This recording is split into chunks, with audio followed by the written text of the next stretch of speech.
Alright, here we go. أعوذ بالله السميع العليم من الشيطان الرجيم. بسم الله الرحمن الرحيم. إن الحمد لله نحمده تبارك وتعالى ونصلي على جميع أنبيائه ورسله ونستفتح بالذي هو خير. سبحانك ربنا لا علم لنا إلا ما علمتنا إنك أنت العليم الحكيم.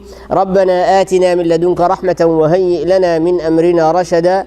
نعوذ بك اللهم من شرور أنفسنا وسيئات أعمالنا. من يهده الله فلا مضل له ومن يضلل فلا هادي له.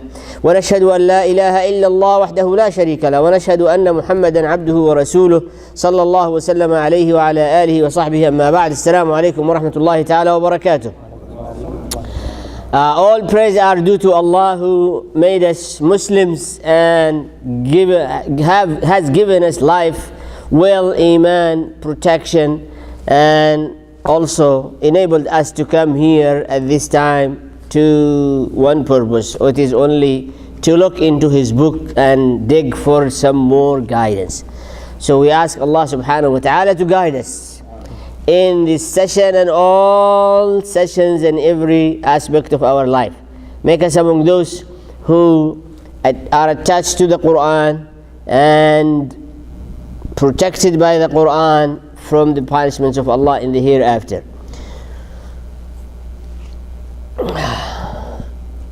We ask Allah subhanahu wa ta'ala to make the Quran is the springs of our heart. That's what the Prophet said. Allahumma aj'al al-Quran al-azima rabi'a qulubina. Oh Allah, make the Quran is the spring of our heart. And everybody loves the spring. Well, the Prophet ﷺ said the Quran is my spring, especially my heart and my soul and my iman. Everything is beautiful and everything colorful and everything rich and everything just you never get enough of. Last time we talked about verse number 90, and this we said number 90 it is by itself standalone as a constitution for all humanity. All the good things that every human being should do are here, and all bad things that human beings should avoid are here in this one single verse. إن الله يأمر بالعدل والإحسان وإيتاء ذي القربى. Allah command 3: justice, excellence, and maintaining kinship. وينهى عن الفحشاء والمنكر والبغي. Allah forbids 3 things: evil actions, harmful and evil actions, and munkar, anything contradict the Islamic norm, that's called munkar. Anything goes against the Islamic norm. And bagh, rebellious, or to rebel against authority, started the authority of Allah, and go on and on. يَعِظُكُمْ لَعَلَّكُمْ تَذَكَّرُونَ. This is His reminder so that you might remember. As we said last time, everything in this life will be perfect if people just only listen to this verse and act upon it. As all of you know, every Friday, this is especially in Shafi'i, this is one of the pillars of khutbah, to recite this verse in every Jum'ah. The khutbah of Jum'ah has pillars. One of the pillars is to recite this verse in the khutbah, the first khutbah or second khutbah. Most of the speakers, they recite this at the second. Inna Allah, before they close, that's what they say. إن الله يأمر بالعدل والإحسان وإيتاء ذي القربى وينهى عن الفحشاء والمنكر والبغي يعظكم لعلكم تذكرون وأقم الصلاة. That's exactly every khatib. This is the last word in their khutbah. They say and then call for salah. يأمر إن الله يأمر بالعدل والإحسان. If justice is there, many problems of this life will be gone. Ihsan, as we said last time, to do things perfect and to do a lot of charity. That is ihsan. Be good to everybody and do things he do perfectly. That's ihsan. وَإِيتَاءِ ذِي الْقُرْبَى. Ita is a verb, means continuous, over and over, again and again, to give the relatives. Ita. And it is up to your capacity and ability, not up to their need and wants and questions. Ita is up to your ability to give, you give, according to how much you have and how much you can, not according to how much they want or how much they need. وَإِيتَاءِ ذِي الْقُرْبَى, all relatives. ذِي الْقُرْبَى, all those who are related to you, whether through blood or marriage. That's qurba. That's the only thing related. Qaraba, it can come only by two means, either through blood or through marriages. So these are qareeb, or relatives, or kinship, same thing. That is the way how we relate and connect to one another, either through blood or through marriages. And then ينهى عن الفحشاء, as we said, evil act that is done in public. Fahsha, not any sin, even greater sin, if they are done in secret, not fahsha. Say somebody sitting in their house and drinking, it is a major sin, drinking. But so long he is not doing it in public, it's not called fahsha. Fahsha, any sin you do it in public, because it will lead to create a stream, and people to imitate, and people to justify because someone have done it in public. So fahsha, sinning in public or talking about it in public, that is fahsha. So it is bad, it is sin. It could be even small or could be minor. So long it is done in public or spoken about it in public, then that is fahsha, because it's making people look into it and justify their desires to do the same thing. It might lead to creating trend, bad trend. Remember we talked about it. So that is fahsha. Any violations, any sinning, small or big, done in public or spoke about it in public, that is fahsha. And munkar, as we said, what goes as opposition to the Islamic norm. If there is Islamic Muslim society, they have the norm, which is basically Islamic. Anything goes against that norm, called munkar, means unknown. It just pops up. That is to be removed. And baghi, as we said, rebellious, either against the right of Allah or Muhammad sallallahu alaihi wasallam, or prophets, or the deen, or the Quran, or the parents, or any of those who are in authority and they adhere to the first one, adhere to justice, adhere to ihsan, and adhere to or refrain from fahsha and refrain from the munkar. These are the 6 words that basically solve all the problems of humanity. Before now, this verse starts what we call it the Islamic 10 Commandments, right? There was some 10 Commandments there. Well, this verse starts the Islamic version of 10 Commandments. So Allah ordered good, justice, and forbid rebellious and sinning, or talking about sinning and violating in public and breaking the norm of the Muslim Ummah. Those are 6. 7, وَأَوْفُوا بِعَهْدِ اللَّهِ إِذَا عَاهَدتُّمْ وَلَا تَنْقُضُوا الْأَيْمَانَ بَعْدَ تَوْكِيدِهَا. أَوْفُوا بِعَهْدِ اللَّهِ, fulfill the pledges, covenant, contract, if you do it by the name of Allah. أوفوا بعهد الله. ولا تنقضوا الأيمان. If you make a vow, you have to also not to break it.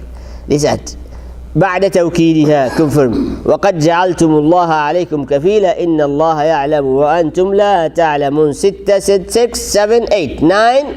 ولا تكونوا كالتي نقضت غزلها من بعد قوة أنكاثا تتخذون أيمانكم دخلا بينكم أن تكون أمة هي أربى من أمة إنما يبلوكم الله به وليبينن لكم يوم القيامة ما كنتم فيه تختلفون. And then number we said 6 7 8 9 10. ولا تتخذوا أيمانكم دخلا بينكم فتزل قدم بعد ثبوتها. And the next one ولا تشتروا بعهد الله.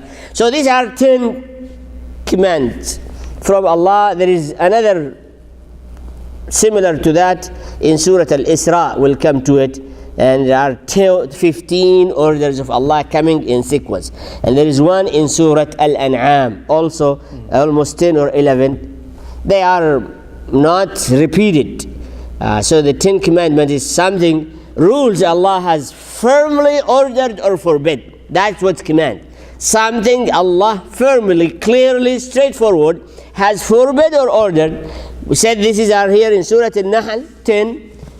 There are similar, some of them repeated, some of them different in Surah Al-Isra, and another one in Surah Al-An'am. So we'll listen to the translation. I start from 90 and go all the way to 95. Inshallah. Bismillah.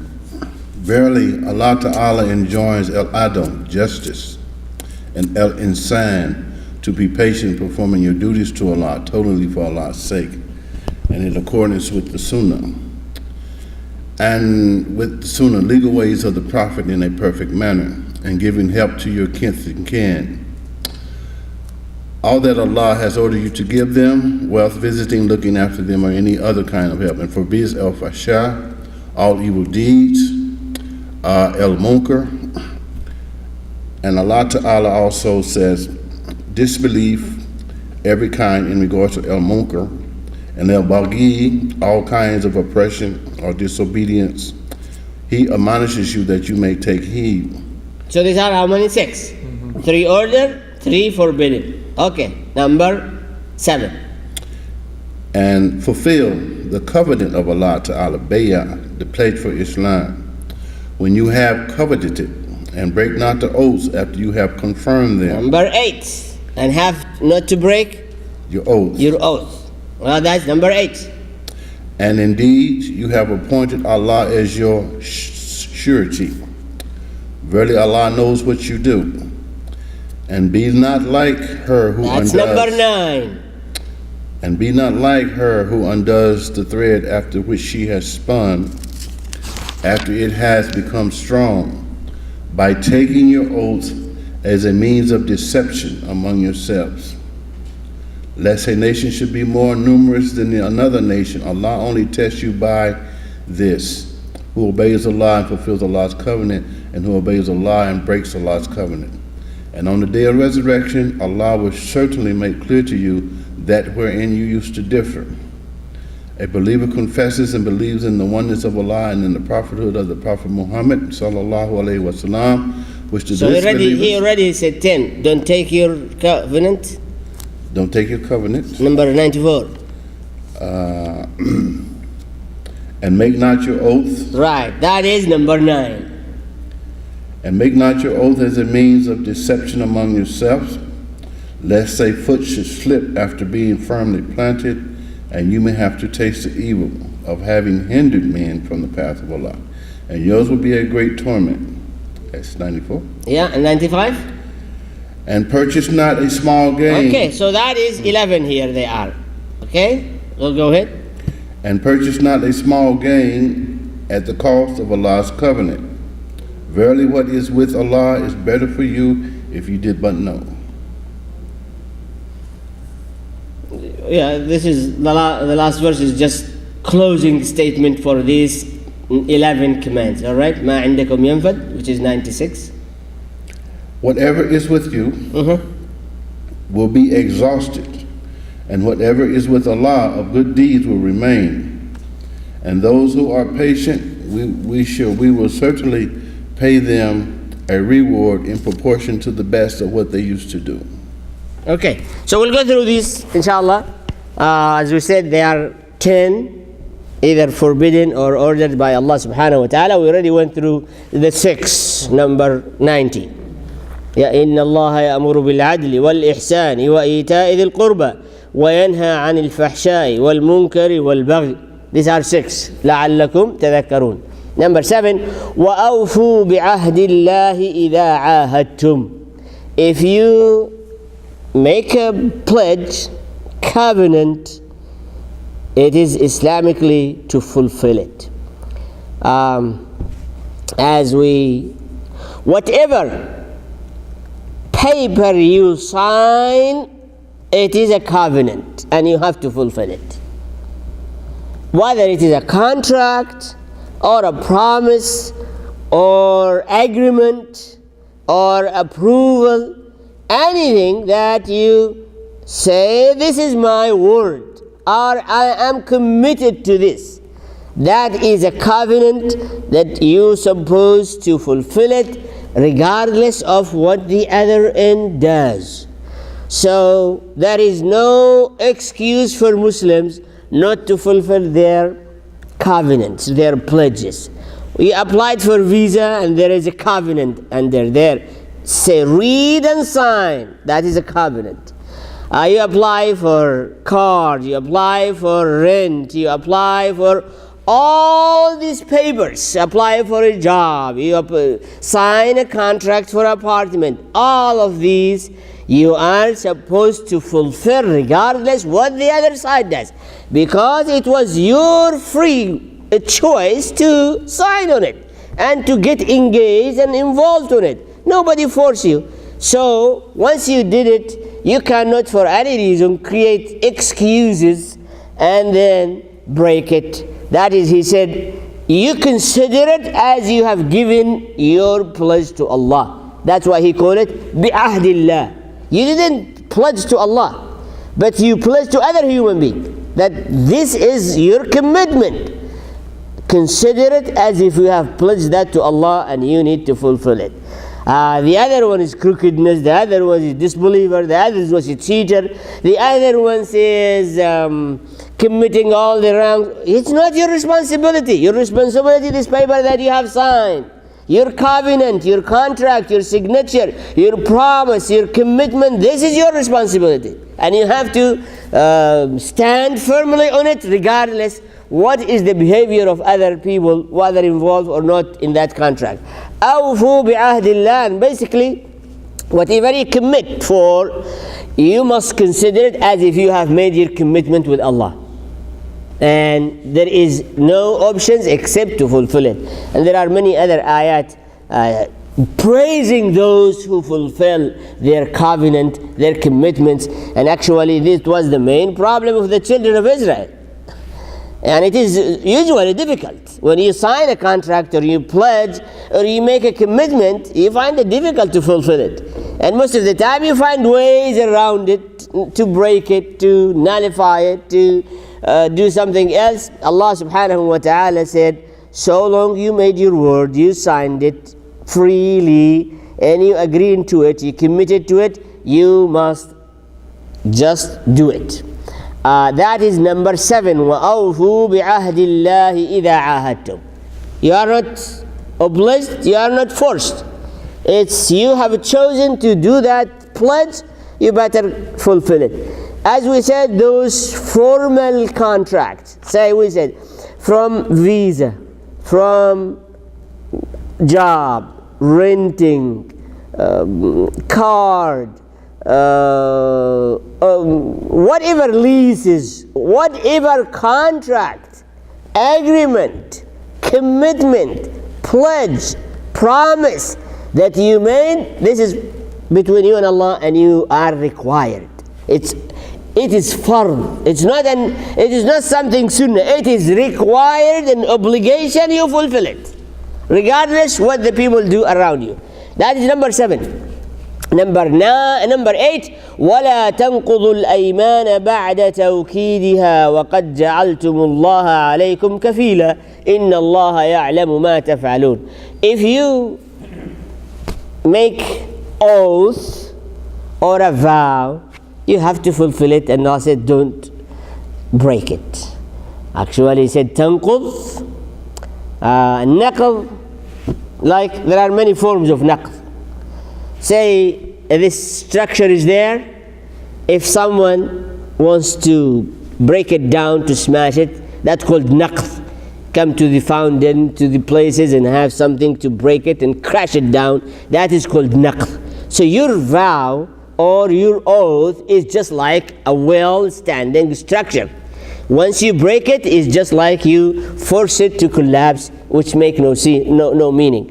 Or naqd, if you go to a court and then the lower court made a judgment or verdict, then you can appeal it, and that appeal, if it is approved, that is naqd, means you nullify it, you get out of that responsibility being imposed on you by that lower court.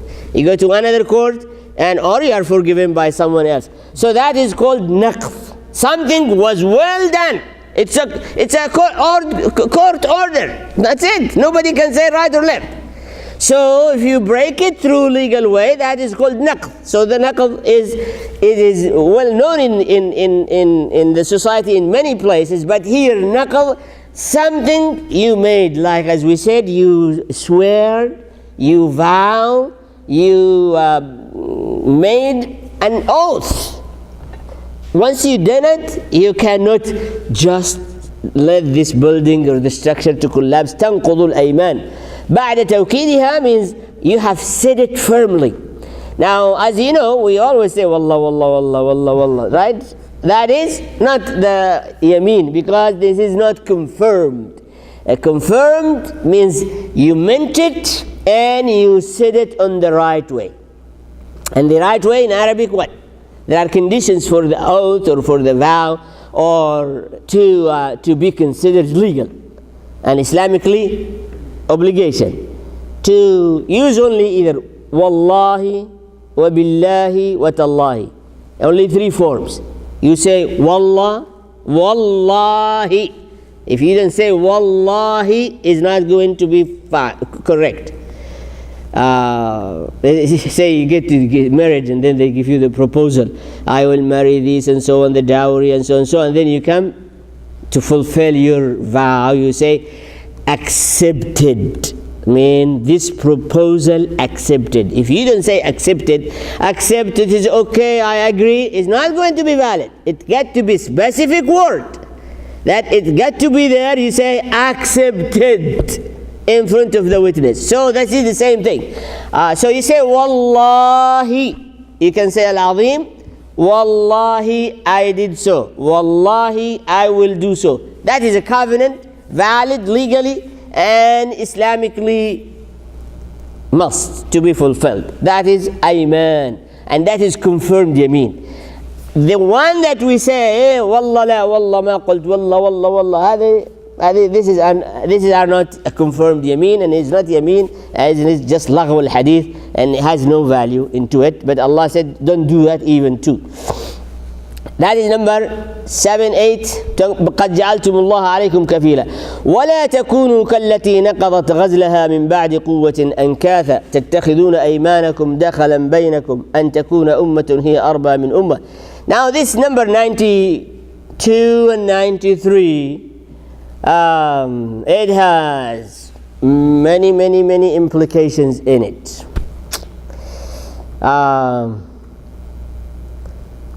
You end up breaking something that you made a lot of effort to acquire and build. Basically, the literal meaning, ghazl, what is ghazl in English? Huh? Knitting. Okay, you see somebody knitting a rag or a jacket or some of these beautiful things, and once they finished, how can you unknit it? You just pull one rope, right? And it will be One thread, you can pull it and all is gone. Alright, there are some human beings, some Muslims, some organizations, some leaders, some countries, they do that. They knit it all and it is beautiful to the end, and they have what? They have to seal the end of it, right? And if they don't seal that the end and make the right knot, it can be unknitted very easily. He said there are foolish people, they do all this rag and knit it beautiful to the end, and they never put the right knit at the end. And so either by themselves or someone else just pull that thread and it is all gone. It's free. Huh? Free. Fray? Free. To unknit, to fray. Okay. So, like what? Now, this is basically is huge implication in this life. That you come to the last step, the last requirement, and you let it open. And then what's going to happen? You're going to lose it, all of it. Somebody goes for hunting deers, all right? And then they don't have robes. So capture 3, 4, 5, 6, 7, but they have no rope to tie them. So let them here somewhere, and then they just run away. Go and capture the other one, and then they run away. Then capture them. You have to have something where you retain and build on.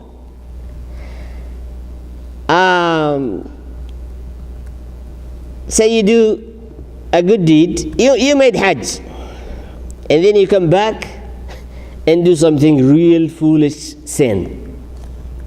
So you already knit the whole good rag with made Hajj, and then you came back here and you did something that is going to make the Hajj as undone, nullify it totally.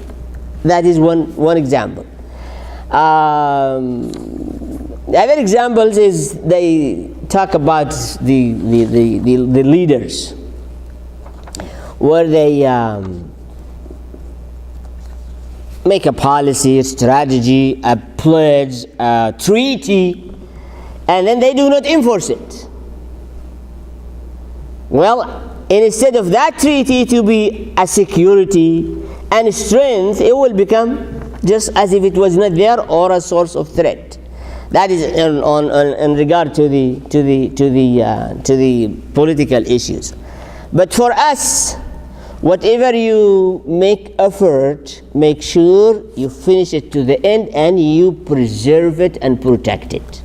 Okay? You made salah, siyam, zakah, hajj, you learn something, you make sure it has been preserved. And all requirements to preserve it are in place. If you do not do so, as he said, you collect the money and you go to the bank and just put it at the door of the bank and go home. Yeah, instead of make sure it is deposited and they give you a receipt, then you are done.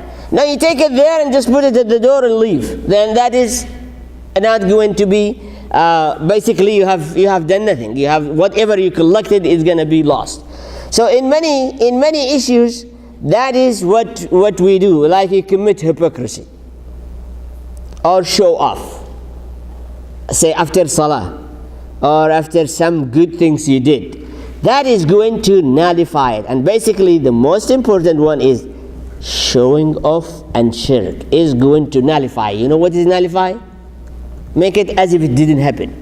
So the salah, siyam, zakah, hajj, all of it, the minute you show off and the minute you do some hypocrisy or committing shirk, it will nullify all the good deed before it.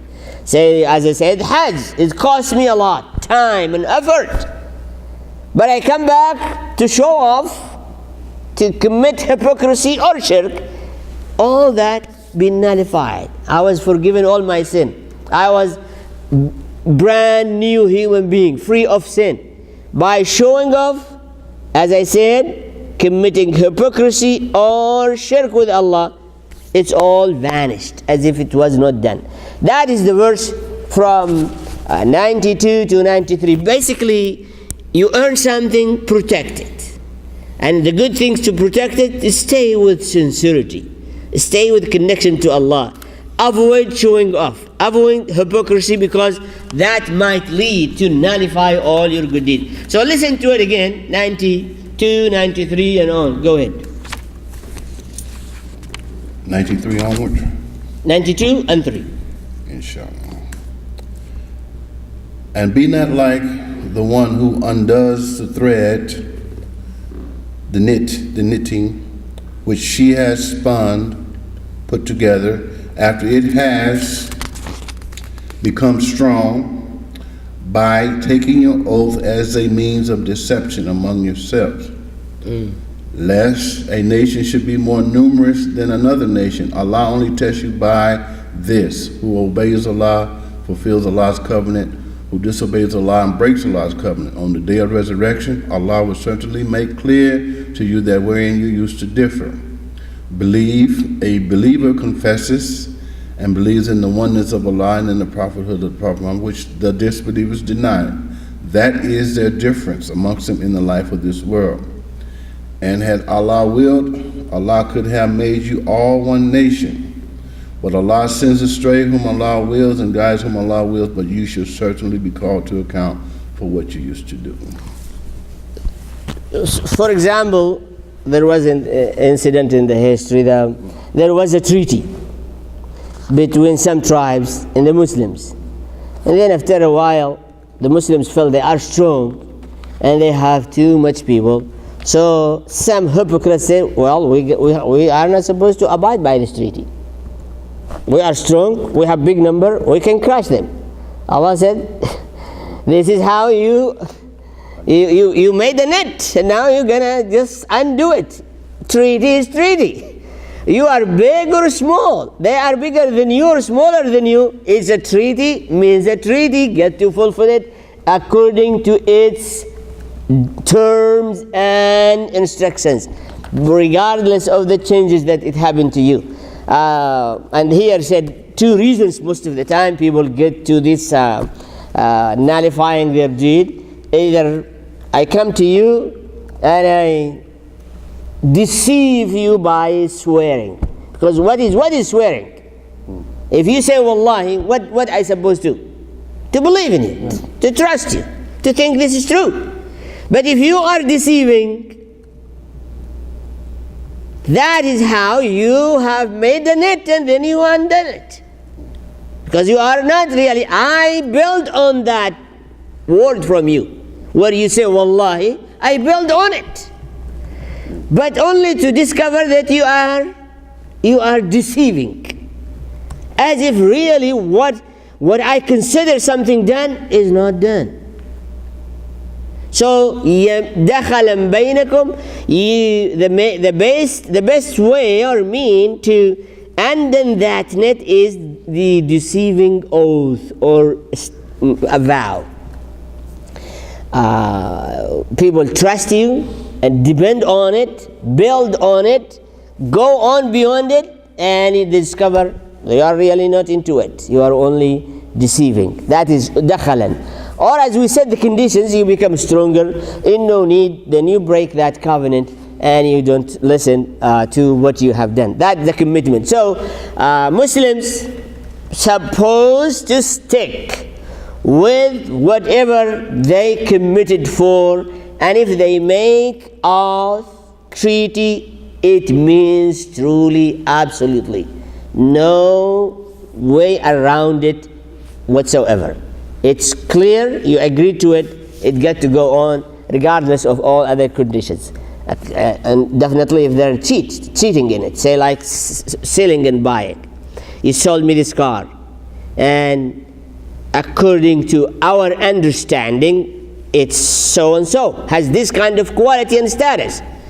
But you were really cheating, hiding many defects that I am not aware or I could not reach to know. And you did not expose. Three things. You sold me the car, and common understanding, it's good or has that status. Only to discover after everything is finished that you have been hiding so many defects that I could not discover, I could not understand, and I could not know anything about it, and you did not expose any of this to me. That is, we said, the sale is like knitting something, and we are finished. Now the sale can be really revoked because we discover some defect were hidden. In Islam, this sale is not valid. Or getting married, you go to the people, you propose, and they explain to you, this lady or this man, conditions that understood this way, pleasing to both sides. And then you go home and you discover some problems were covered up and hidden from you. In Islam, this marriage is false and it cannot go on, and have the right to nullify it on the top. So whatever default, defect, problems with these transactions or contract that was purposely, they were known. If they are unknown, that's fine. But they were known and purposely concealed and hidden. This is making the contract, the transaction, not valid Islamically, and actually making me committing haram because I have cheated. And sometimes I say, Wallahi, this is the best car. Wallahi, it cost me more. I earn nothing out of it, and I am getting all the money I want. That is, you, in addition to that, you made an oath on top of it. Yameen, that is تَدَّخِرُ أَيْمَانَكُمْ دَخَلًا بَيْنَكُمْ. Listen to it. Again, 92. And be not like the one who undoes the thread which one has spun, after it has become strong or firm, by taking your oath as a means of deception among yourselves. Wallahi, this is the best car. That's it. Okay? Have we, ولو شاء الله, have we gone over ولو شاء الله جعلكم أمة واحدة? This is the next one. We're coming right now. So basically, that is number 92. It's all this in transaction, as you know.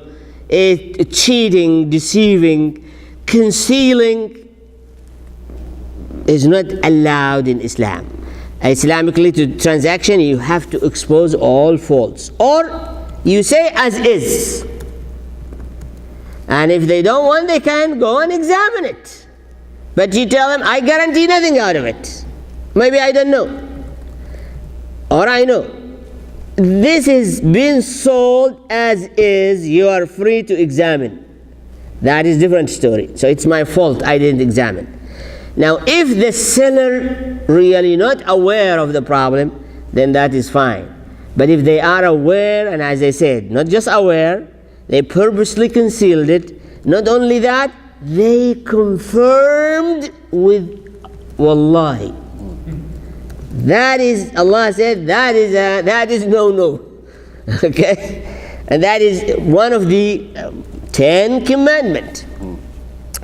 وَلَوْ شَاءَ اللَّهُ لَجَعَلَكُمْ أُمَّةً وَاحِدَةً وَلَكِنْ يُضِلُّ مَنْ يَشَاءُ وَيَهْدِي مَنْ يَشَاءُ وَلَتُسْأَلُنَّ عَمَّا كُنْتُمْ تَعْمَلُونَ. Now, this verse saying to us that Allah has given us a choice, enable us to choose, and definitely we are going to have so many different choices.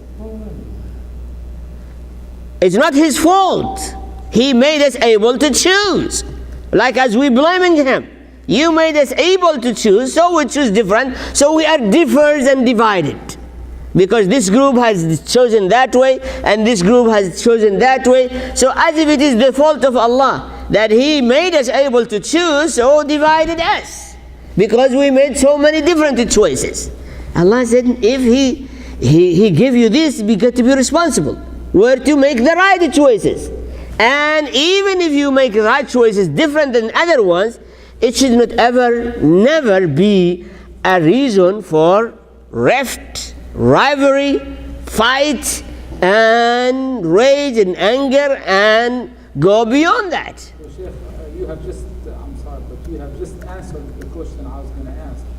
What Allah is trying to tell us here, it's up to you to become one nation. Right. Though Allah has given us the ability to choose, and our ability is different, not same. My ability to choose different than his, different this and this.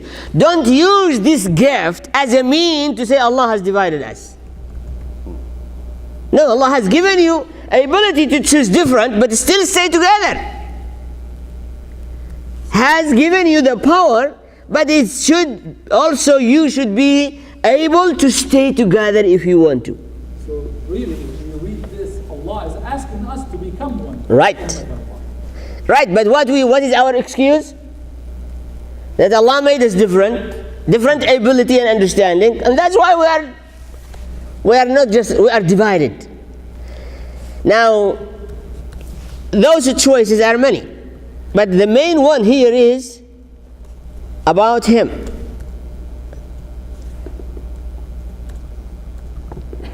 Let's say, take example, we have Shafi'i and Maliki and Hanafi and all this school of thoughts. Okay, they are different. But if you want to stay together, we can. If we want to fight, we can. And in the past, some Muslims, they were fighting. Oh, you are Shafi'i, you are not Muslim. And in the one masjid. So Allah said, I give you this superiority in mind and intellect. Not to bring a fight and rift and rivalry among you. Yes, to choose, to expand, to be creative, but to stay together. And you can do both of them. It's not one way or the others. And when you go back to this very little example of differences, basically they're all on the foundations, they're all, the basics one, all agreed upon. Some more details in just worship, especially in the pillars of Salah, Siyam, Zakah, Hajj. These 4 pillars of Islam, this is where they are different. And everybody went this way or that way. It's just to make it easy. Either way is fine. You follow any of them, fine, or you don't follow any of them, is fine. It's not supposed to come to a point where I am Hanafi, I am Muslim, he is Hanbali, he is Kafir, or whatever, Salafi, Wahhab, whatever it is. So that is what Allah subhanahu wa ta'ala said. He could have just make you like bugs, and they are all same, or like ants. If that's what you want, take this power from you and make you have no will, no mind, no thinking, like any animals. Then you will be saying, is that what you want? Honored you, Allah said, I honored you and empowered you and gave you this faculty to be different, but it's not to fight one another and not to stick together. If He wants to, He could have made us, as I said, either bugs or fish or ants or flies or angels or jinn, whatever, one creation, and that's it. But Allah has honored us and make us these creatures who have this power of reasoning, understanding, and deciding and selecting and choosing. But it should never ever be an excuse and reason for us to basically create animosity. Why we move all the way from difference into animosity? Why? I differ than you, but why it has to be pushed to animosity? That's what Allah said. Why? It's still me and you, we are from same father and mother, Adam and Eve. And that's what every Friday you say. Remember, mankind, you are coming from one father and one mother. No matter how much different, it should not be basically animosity. You can differ as much as you want, but it should never ever get into this animosity. Or the other issue, or this difference lead to argument and debate forever and never accomplish anything. So when we are different, we can argue and we cannot come to conclusion. He has point and I has point, and keep bringing his point and I keep bringing a point. Maybe we will never end. Actually, if you go to a court, all right, and the judge decided what? I am going to let the defense and the prosecution to argue this case indefinitely. They will argue this indefinitely. Maybe for a whole year, maybe 10 years, maybe 12. They will never stop. But nothing is accomplished. And that's why I say time cut off. That's over. So differences, hold it. Differences, it's good. Basically, what is bad about it, we transfer differences into animosity, or we take these differences into limitless, endless debate and accomplish nothing. The example of today is what? Republican Democrat. Ah, you are so smart. Look, these 4 years, debate and debate and debate, the approval 9% and the country going down the hill. And we never stop and we never finish debating. And we will never finish. If it continues this way, it will never, 10 years, 4 years, another 8 years, another 8 years until the country collapses. And the debate continue. That is, Allah said, I made you different, not for this reason. I made you different to work, to act, to save the ummah, to save the nation, to make progress, to do things in common. That's what I made you different. Not just to keep endless. As I said, if any judge decided to say, you debate this case forever, they will debate it forever. Yes. The prosecutor will never stop and the lawyer will never stop. And there will be no solution really. For how long we're going to continue this? There will be absolutely no solution. So that is basically different should make us stay together and accomplish things. We are different, fine, but still we must stick together and do the common things and the good things and accomplish things, not making it animosity or making it endless debate and accomplish nothing. That is number 93.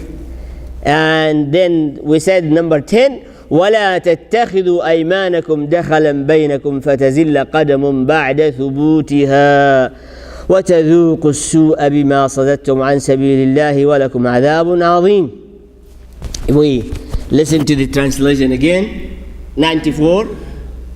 And make not your oath as a means of deception among yourself, lest a foot should slip after being firmly planted, and you may have no taste. You may have to taste the evil punishment in this world of having hindered men from the path of Allah, belief in the oneness of Allah, and yours will be a great torment, Jahannam.